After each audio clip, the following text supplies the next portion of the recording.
most civilized people are out of touch with reality because they confuse the world as it is with the world as they think about it, talk about it, and describe it. For on the one hand, there is the real world, and on the other, a whole system of symbols about that world which we have in our minds. These are very, very useful symbols. All civilization depends on them. But like all good things, they have their disadvantages. And the principal disadvantage of symbols is that we confuse them with reality, just as we confuse money with actual wealth. And our names about ourselves, our ideas of ourselves, our images of ourselves with ourselves. Well, the first thing I think you need to understand is that these people that you're comparing yourself to, you don't really know very well. What that means is that you see their shiny outside, but you don't see the reality of their life. You know, maybe you're in California, see someone speeding down the road in a convertible Porsche, and you think, oh man, what a lucky bastard. And the truth of the matter is that he's thinking about wrapping his expensive sports car around the next cement pillar that he comes close to. You know, you can't tell, and people have hard lives, and even people who are comparatively fortunate have hard lives. And so the ideal that you're observing that makes you jealous and resentful is in large part an illusion that's created by your own mind. My number one competition is me. It's always you versus you. You got to be the one to get up every morning, be disciplined, put in the consistent daily hard work, because that gains success. No coach, no trainer, no mentor, no boss can do it. You versus you. In order to have unbelievable choice and options in your life, in your pursuit of your dream, you must eliminate them. You must shrink your focus down to one thing, one business, one focus at one time, and master it and get great at it for an extended period of time. The irony of life is that the more you shrink your options in pursuit of your dream, the more it'll open them up in your life later. What are the things that are stealing your focus? Who are the people that are stealing your focus? And begin to eliminate these distractions. Get laser focused and obsessed on what you want. Be starving and hungry to get it. Be desperate to get it. The combination of desperation and hunger with laser focus over an extended period of time is the formula to be great at something. You should be grinding and you looking at the score. The score is what it is. The score ain't about to change because you looked at it. Keep playing the game. Keep grinding. Keep working. And that other stuff will take care of itself. And let me tell you something. I don't know if I'm number one or not, and I won't know. I won't go look at that list. Why? Because I'm too busy grinding. And some of you should be busy practicing, and you're staring at yourself in the mirror. And many of you cannot get to your level of success. You cannot get to dominance because you are worried about everything that's coming in your ear, guys. You gotta learn to kill the noise. Who cares what they say? Dominance. Who cares what they think? Dominance. Listen to me, nothing succeeds like success. You want to kill your haters. You want to shut them down. You want to kill the noise. Nothing succeeds like success. And I'm telling you, if you can learn to kill the noise and dominate your space, your lane, stay in your lane. I dare you to stand up for yourself. I dare you to dominate your space, your world, and to leave a legacy.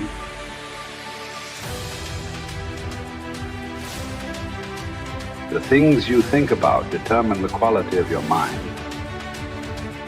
If somebody handed over your body to a passerby, you would be furious. But that you entrust your mind to anyone who happens to be at a certain place, where if he scorns you, he can confuse and wreck you, don't you feel shame for that? What really frightens and dismays us is not external events themselves, but the way in which we think about them. It is not things that disturb us, but our interpretation of their significance. Remember, it is not enough to be hit or insulted to be harmed. You must believe that you are being harmed. If someone succeeds in provoking you, realize that your mind is complicit in the provocation. which is why it is essential that we not respond impulsively to impressions. Take a moment before reacting, and you will find it easier to maintain control. You need to avoid certain things in your train of thought. Everything random, everything irrelevant, and certainly everything self-important or malicious.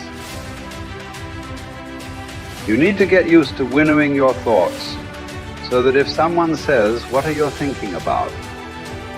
you can respond at once, and truthfully that you are thinking this or thinking that.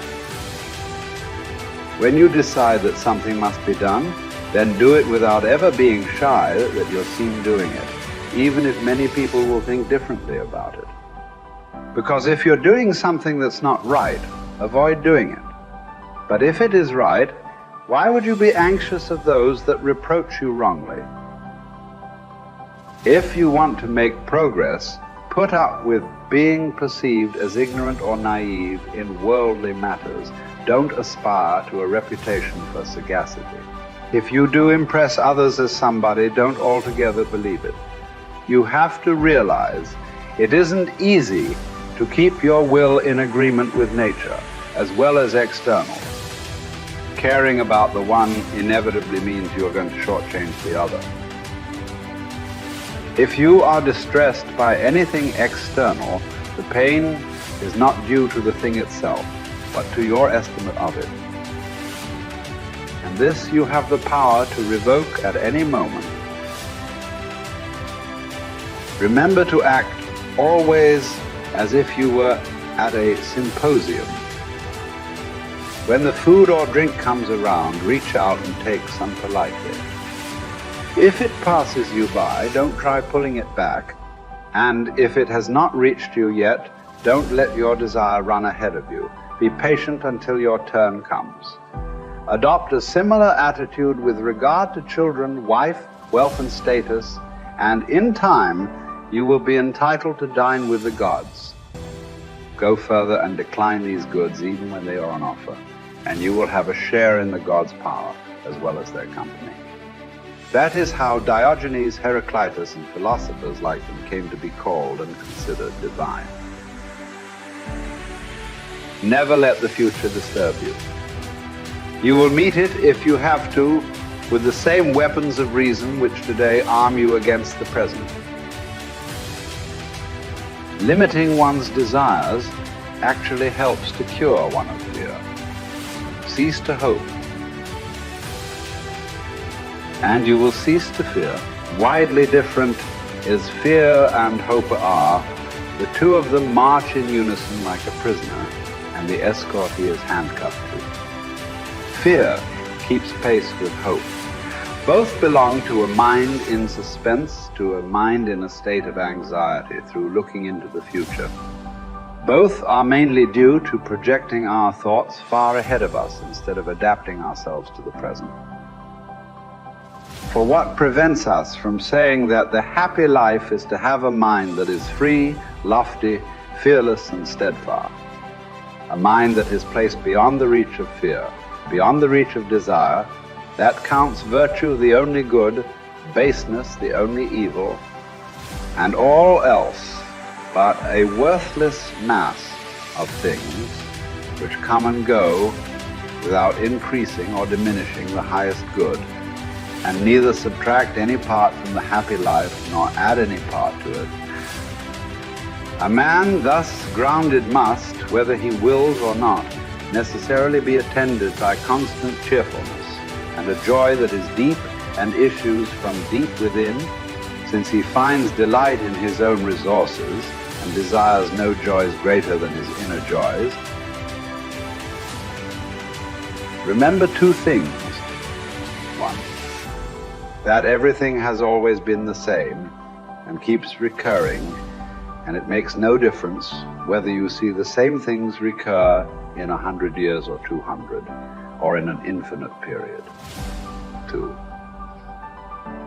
that the longest lived and those who will die soonest lose the same thing. The present is all that they can give up. Since that is all you have, and what you do not have, you cannot lose. My advice is really this. What we hear the philosophers saying and what we find in their writings should be applied in our pursuit of the happy life. We should hunt out the helpful pieces of teaching and the spirited and noble-minded sayings which are capable of immediate practical application, not far-fetched or archaic expressions or extravagant metaphors and figures of speech, and learn them so well that words become works. No one, to my mind, lets humanity down quite so much as those who study philosophy as if it were a sort of commercial skill and then proceed to live in a quite different manner from the way they tell other people to live.